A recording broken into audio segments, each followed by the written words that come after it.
Hello, beautiful community. Huge triumph for the ex-Conservative Reform Party in the UK local elections. And what I want to do quite powerfully today is not specifically talk about the details of what just happened in the UK, but use what just happened in the UK as a story that helps all of us, whether we are in New Zealand or Canada, grasp the kinds of political winds that are blowing us to particular kinds of places. So let's do this, beautiful community. I've written this for us so that we'll get through it quickly, because I didn't want to spend too much time rambling about UK specific details. So let's get into it. I've written it as a Substack. You can read it if you like. Just find me there on Substack. And I've titled it Britain's Centre Has Collapsed. Farage is coming. And what's happened roughly in the local elections is that it's a disaster for Labour Party that's in power in national government. It's a triumph for Nigel Farage's reform. It's a mixed performance for the Greens. It's a pretty bad, but less catastrophic than Labour, performance for the Tories. And it's an okay performance for the Liberal Democrats, but I won't get into the Lib Dems at all for the purposes of our conversation. Now, there are going to be 4 or 5 takeaways, so let's rock and roll. The first takeaway is that there are 2 populisms in the UK. So there are 2 populisms in the UK, an ex-right one led by Reform and an ex-left one led by the Greens.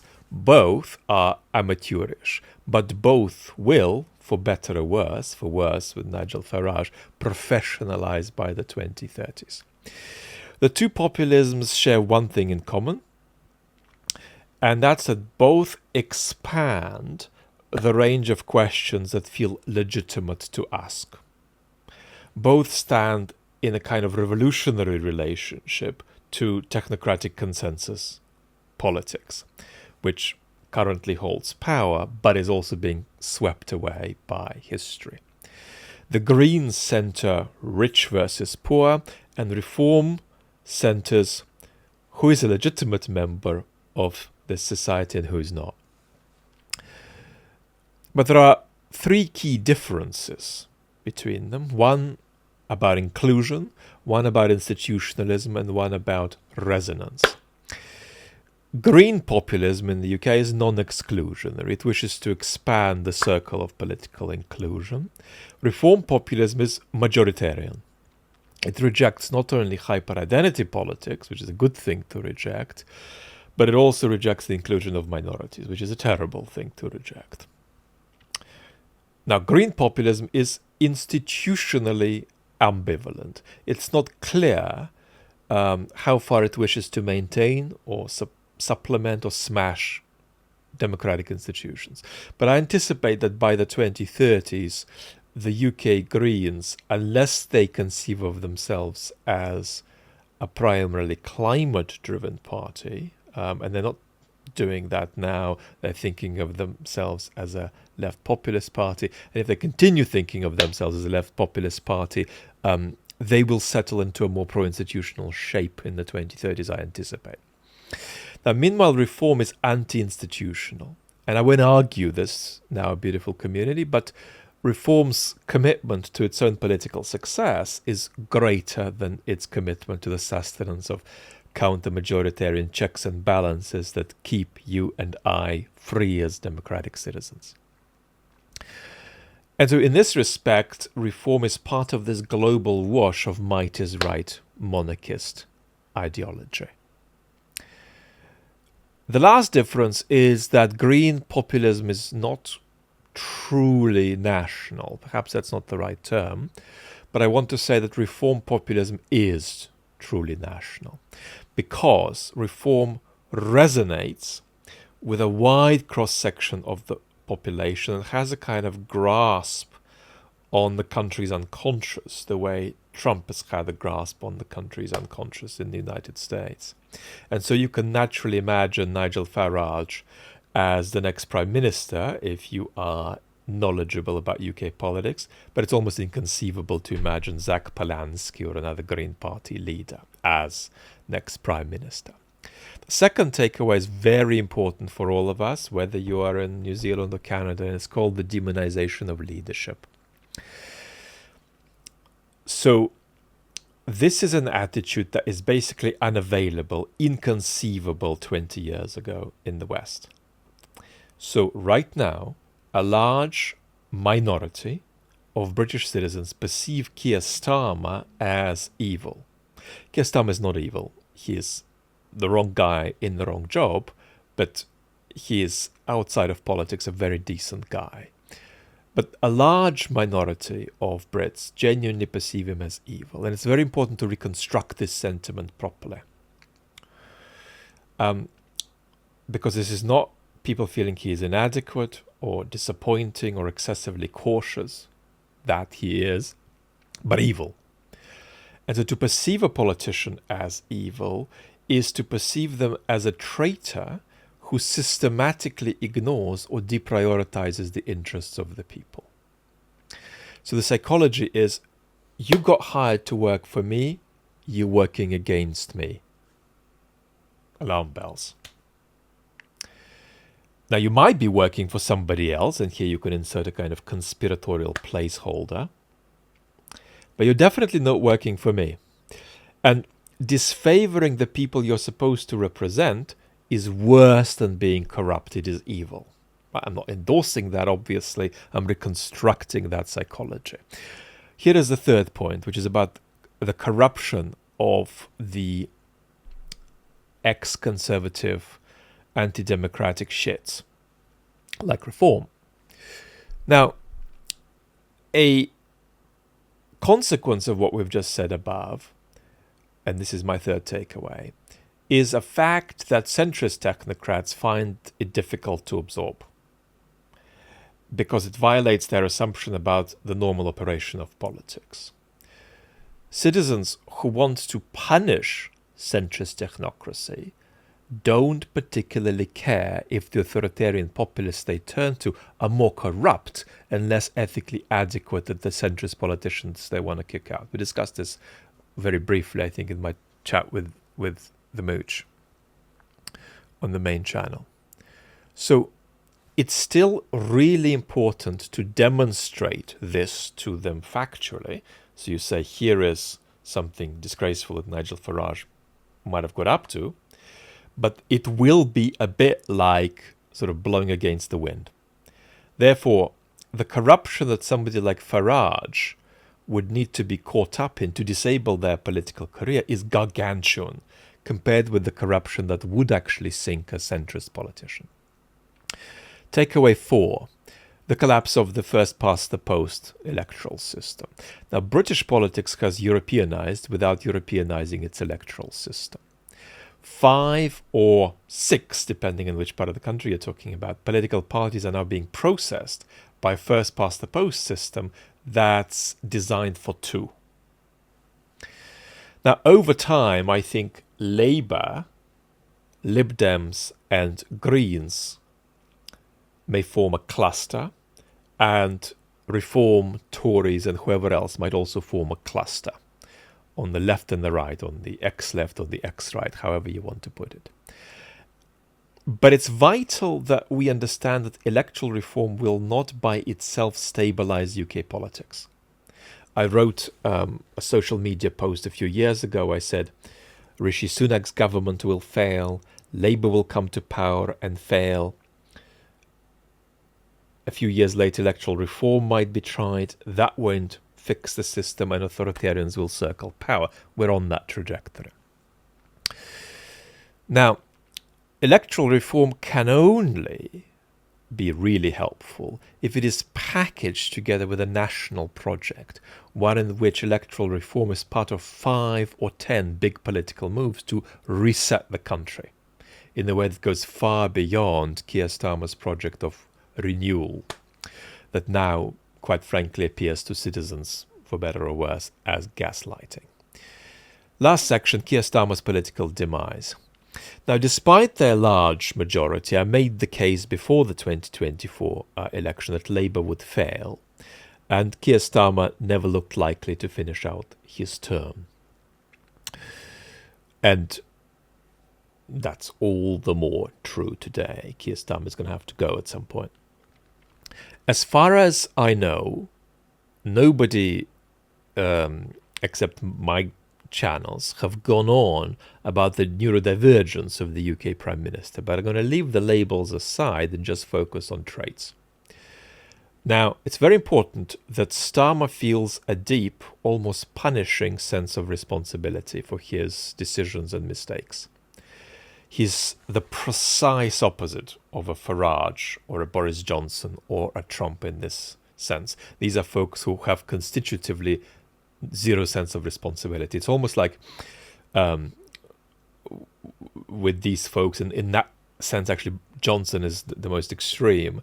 It's almost like a missing chip situation. There's a missing chip in the universe, and the missing chip is the concept of responsibility. They're just in a world where that concept doesn't exist. So it's almost like a kind of alien situation, right? They're in a world in which something that's quite basic to most of us is simply absent. And Starmer is not like that. Starmer is conscientious. He thinks deeply about decisions he's going to make. He agonizes and feels a sense of responsibility. And he beat himself up a lot about the mistake he made about hiring Peter Mandelson, who, of course, has links with Epstein, and therefore this was a dreadful decision. And he has publicly taken responsibility, and he's publicly said, I'm really angry with myself for doing this.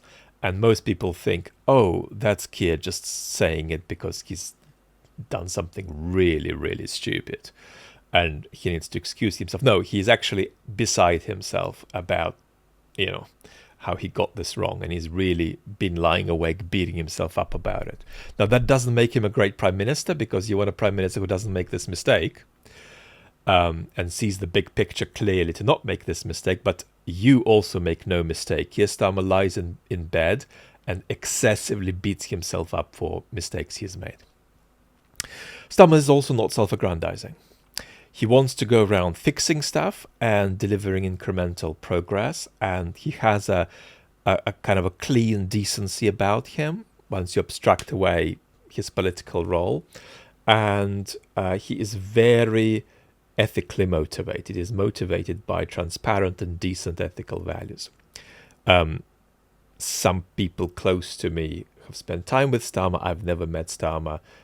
All the sort of personal feedback about Starmer is positive. So he's not self-aggrandizing. He likes fixing things, delivering incremental progress. And in another era, this would be a virtue, in 1994, for example. In our time, it actually borders on insanity, because it's making small fixes when big stuff is wrong. Moreover, Keir Starmer struggles with the importance of communication in an age of radical distrust. And that's something that Rory Stewart and Alistair Campbell have been circling around, and they haven't quite been able to grasp why it is that Starmer does not understand the urgency of massive over-communication in this political moment. And just as damagingly, I think Keir Starmer struggles to recognize a crisis as a crisis. So he's walking down a staircase or up a staircase. He sees the next two steps and he's thinking, well, let's check that they're in good shape. We're going to take this first step, then we're going to take this second step, and we're thinking really responsibly about the next two steps without having checked whether the entire staircase might be collapsing 5 steps down the line. And so, again, in a world in which staircases are stable, this is good. In the world in which staircases are crumbling, this is bad. Now, this is not some kind of inevitable feature of neurodivergent cognition. Some people with neurodivergent traits are disproportionately gifted at the large picture, right? At pattern recognition on a civilizational scale. That's why, for instance, a lot of neurodivergent people do great in the climate movement. right? They see stuff that the way our political system works, one is disinclined from seeing, even though it's true. But others are disproportionately attuned to small details. And Keir Starmer is toward the latter, except that the big stuff that animates him is the ethical values, the integrity of his vision, as he would put it.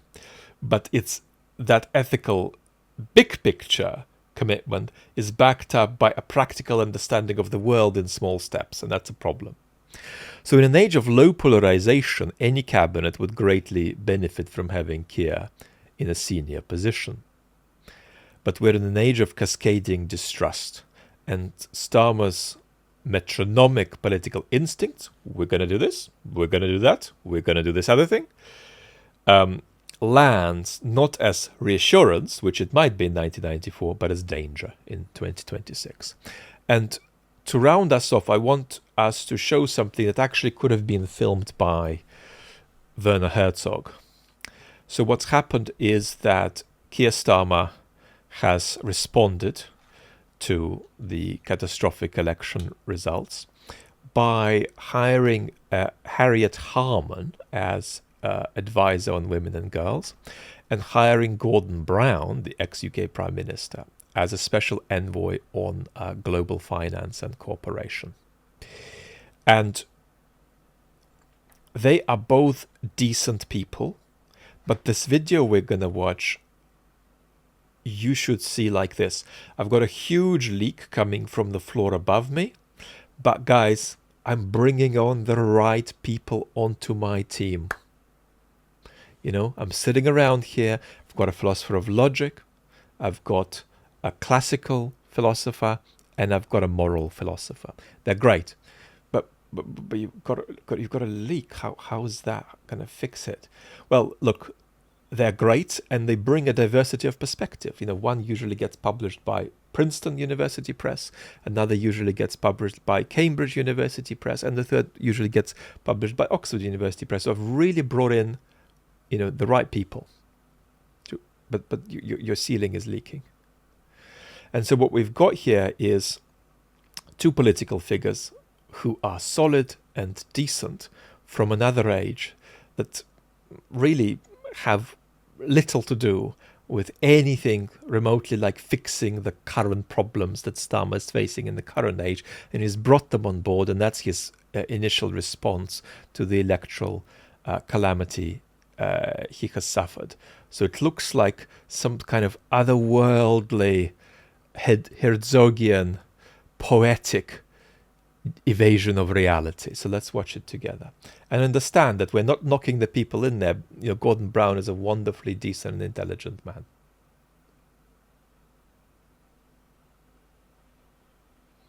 This is really scary. It's like we've gathered a committee to reschedule dinner, and it's 23:40 on the 14th of April 1912 on the Titanic. We're rescheduling dinner. We're committed. We've got integrity. We've got this under control. We're rescheduling the dinner. Look at us. This is Gordon and I. We're walking out, and we're changing the dinner schedule, and we're also reordering the menu. We're changing when the souffle comes out. It's really scary stuff, human delusion, and institutionalized human delusion, beautiful community. And it elects Trumps and Farages. Lots of love.